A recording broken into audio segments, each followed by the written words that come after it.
it is really lit a fire under the internet. And here's the thing about this. We actually can't show you the footage of what we want to talk about. We can just show you a freeze frame of it because yesterday we got flagged for copyright for showing this footage. Of course we did. But of course we did. Yes, by Netflix here. But now, to be clear, this show has been canceled for a couple of years, this Dead End Paranormal Park.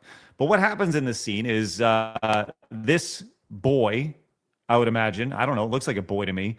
You never know with the blue hair and the, whatever. But it says, hey, I'm trans. And this show, once again, is made for 7-year-olds here. And this was kind of the first time we saw this specific example pushed out there by libs of TikTok, and it was exposed. Which for me, this show's been not renewed for 2 years. It's still on Netflix. This brings up the question of how many other options are there that have this nonsense in there. Well, guess what? We have other options, and we actually showed this one before of Blabs Jurassic World Camp Cretaceous over here. Yeah. As here's a good example right here where they come in, and guess what? These two girls, something is super important. Guess what happens? They're in love with each other. Falling for you. Lord have mercy. Hard. Real hard. Jurassic World, Jurassic World. Dinosaurs. When did this happen in Jurassic World? I thought it was about dinosaurs. And he's saying what everybody else thought as well. Mm-hmm. Then there's this other one here, Gecko's Garage, where it's a show, as you mentioned, for toddlers. Oh my God. That shows kids joining an LGBTQ pride parade and waving pride flags to celebrate alternate made-up genders and transgenderism over here. You can see the characters here. This is a robot and a frog here as they get in and they have their rainbows ready to go, making their way around. And hey, one with a fucking pacifier in its mouth here. Because, hey, don't tell me this isn't indoctrination. I don't want to hear it. But we're in the cult, guys. It's us. We're in the cult. That's Absolutely. Right. And, I'm so beyond disgusted by this. I can't even process. It's the constant need to over-sexualize children and over-sexualize everything that children intake. It's like, you wonder why more people are saying that their kids aren't going to have cell phones or access to the internet until they're 16 or 18 or whatever. It's because of this. This is insane. We also have this one here, Ada Twist, Scientist, a show for 7-year-olds that Barack and Michelle Obama are the executive producers for, and they're celebrating the wedding of the century here between these two men right here. And like I say, whatever, Is this projection for their own wedding? Oh my God, Michael! That's so funny. Big oh my God, I Mike. was thinking that. Oh my gosh. I've said this before. I don't care. I don't care if you're gay. I don't. If you want to be gay, if you're gay, that's fine. Love who you want to love, that's fine. But I don't think it's appropriate to be throwing in kids shows at 7 and toddlers and such. That needs to be a conversation that needs to happen with their parents, not on Netflix of all things, right? So this has caused quite a spur. A flare-up of cancelizations of Netflix across the internet, which we'll get to that in just a minute. But first and foremost, I wanted to go back to that first show, Dead End Paranormal Park, and feature this article. This is from June 16th, 2022 here. It says Dead End Paranormal. This is from The Hollywood Reporter. Creator Hamish Steele is crafting the animated YA, that is a youth, LGBTQ inclusive horror stories here. And they go in and they talk about this, and it's more or less just a giant puff piece for this show. The 10-episode adventure stars a racially, gender, and sexuality diverse cast, with the main ensemble led by voice actor Zach Barrick, the MCU's first openly trans character, as Barney. Don't care. Right, oh my right. gosh. But what's been interesting about this, Mally, is who is the person who's behind this Hamish Steele here. Now, this is the creator of these things, Dead End Paranormal Park. He has this new thing called Go Man. And I went in here, by the way, he, they, / whatever. But if you misgender him, he'll be pissed, by the way. I went in and I went into his link tree. And I found something kind of interesting about this dude. He has a Patreon. Now, if you're creating kids content, do you think that your Patreon should be 18 and up? I hate this world. Oh my god. What the fuck? How have we allowed these people to work around children and children media? Like, this is so disgusting. This is so gross, dude. I just, it's just one of those things where if you're making kids content, you probably shouldn't have an 18 and up Patreon. Just throwing it out there. Let's go back to this guy's Blue Sky here.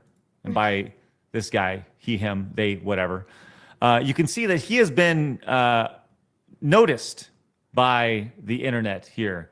At first, he thought it was funny over here. I says, oh no, they're going to try to get my show canceled using AI over here. This was a thing put out there about banning the show.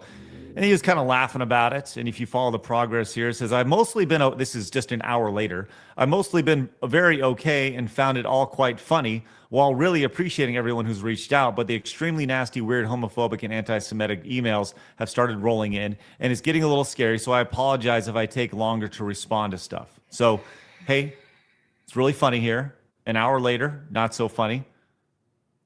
An hour later, my Instagram comments are now flooded with replies saying, I am Charlie Kirk, and that I celebrated his death, which I never did. And all I can think of is the V oddly shouting, what has this got to do with anything?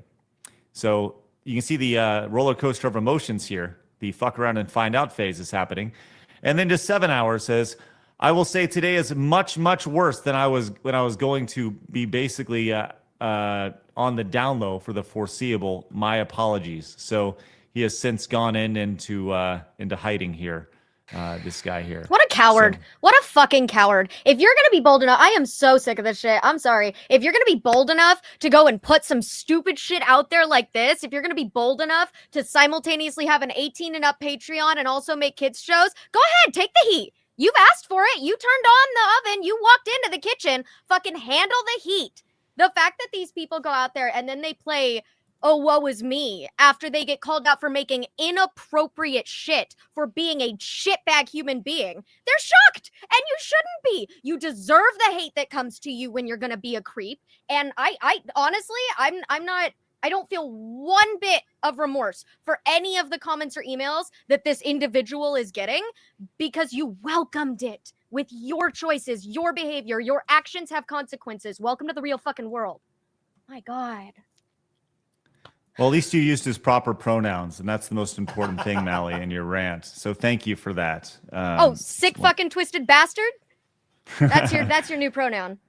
But going back to him, remember he said he didn't mock his murder. He didn't make fun of Charlie. I'd love to know if that's true. Yeah, I want to know. Well, here you go.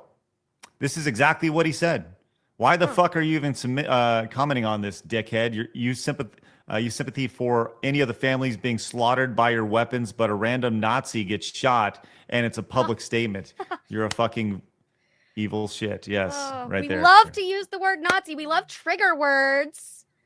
So he's pretty much saying he deserved it, which is literally lying to everyone's face. Oh my God, I hate these people so much. Also, anybody on Blue Sky is a fucking pedophile. Yes. So much. So, well, love that he has that in his title. And he's also locked his X account, of course. Coward. Why not? As well as his Instagram, of course, right? Pussy. But that's where we're at right there. But he is a GLAAD award-winning creator. Oh. So yeah, that's good. Go hide back under the rock you came out of, you creature. Well, this has sparked a... Hey, I get it. This has sparked a tremendous backlash over on X, led by Elon Musk. who told his 226 million followers that he's canceling Netflix. And it started to go viral because of this. And a lot of people have done the exact same way. You can see the reason here. Had enough of your woke propaganda over here. This has been a giant, I would say, movement over the last 12 hours of a lot of people just saying we're done with it. And whether it was cuties or whatever, now is the time, I think, for a lot of folks. Going back to Phoenix, as you always say, voting with your wallet, my dudes, and fighting those alternatives. So people are starting to do that. Its stock, Netflix stock, has gone down today. Not a whole lot, down 22 points. But I mean, we're talking about a stock. It's at $1,100, almost $1,200 a share. And over the last 5 years, you can see, I mean, it has been dominant here. So I think the big question is, like, will this actually affect Netflix from a rash of cancelizations? I don't know. Do you guys have any thoughts on that? I feel like it always affects them whenever you go in. I always try to encourage people whenever they're going to cancel something, write that reason. They fucking read it. If you think they don't, do not, like, you're naive. Seriously, they read it. These companies, all that, like, give us your feedback. Like, they have to read it. They talk about that kind of stuff in meetings, especially the negative ones. And because they're trying to adjust and see how they can get your money. And so if they're forced to read and see thousands of people saying why they canceled, I think they'll feel it. Do I think it's going to take down a monopolized giant? No, but I think that they will feel it. Disney feels it every time. All of these people do.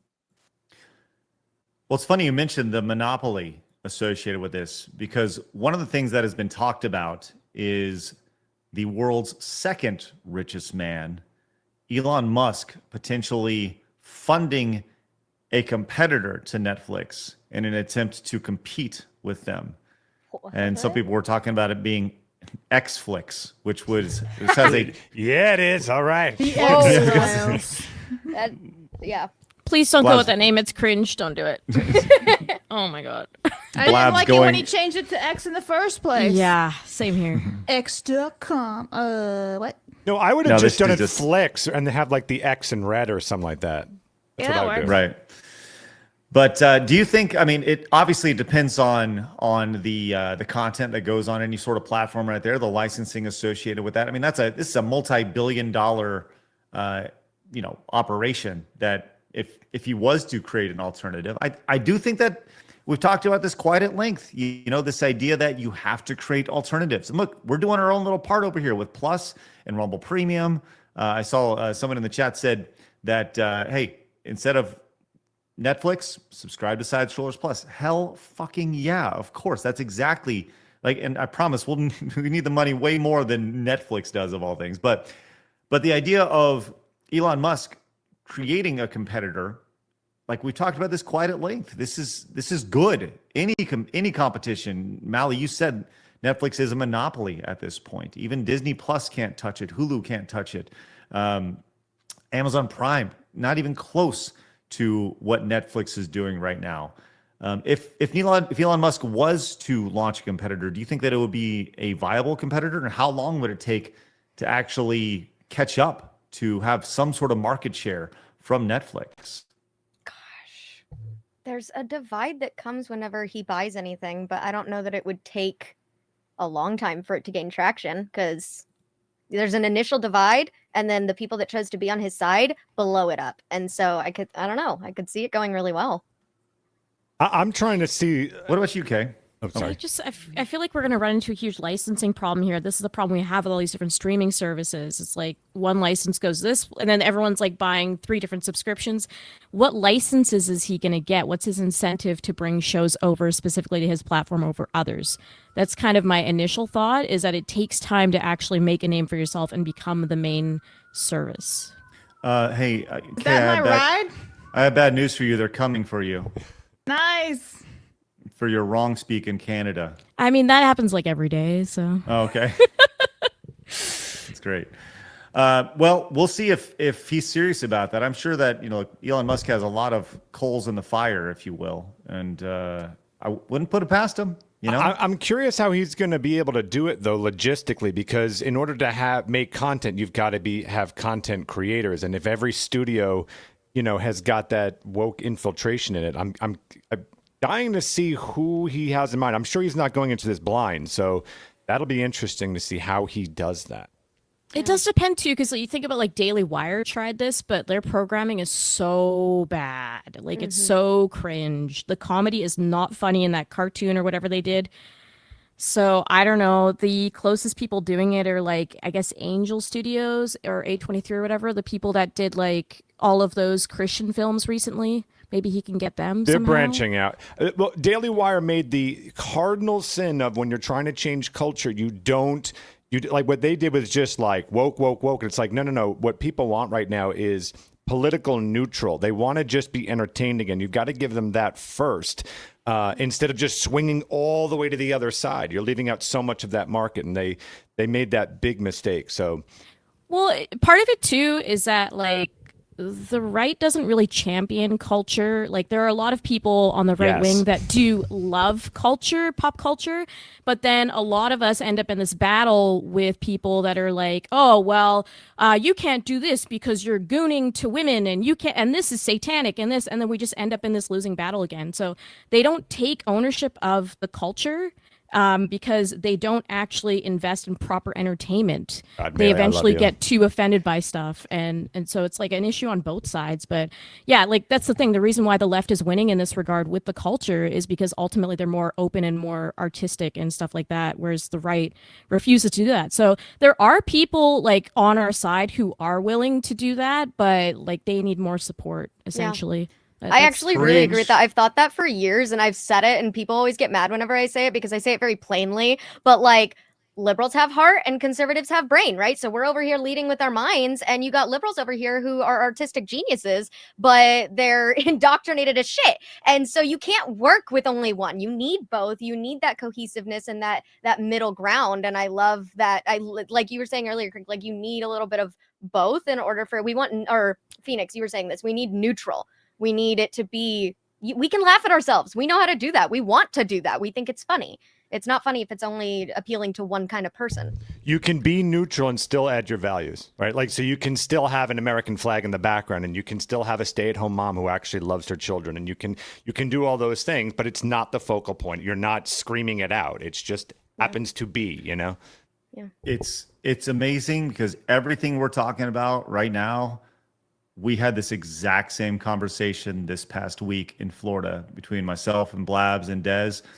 Like, we're working on this, guys. We're working on this, and this is going to be bigger than just a podcast. And you guys are going to be a big part of this. Coming up in a few weeks, I mean, we're on Monday, we're announcing our subathon. We've talked about it, but we'll give you guys more details about it. It's going to be a big part of what we're doing moving ahead. And we believe in what we're saying here. And what Kay is saying is 100% right. What Phoenix is saying is 100% right. It's about action and putting together alternatives. And hopefully we can be a small and then ultimately big part of that in time. So do you have common sense? You do? Oh, good. Well, you should probably watch this video here then.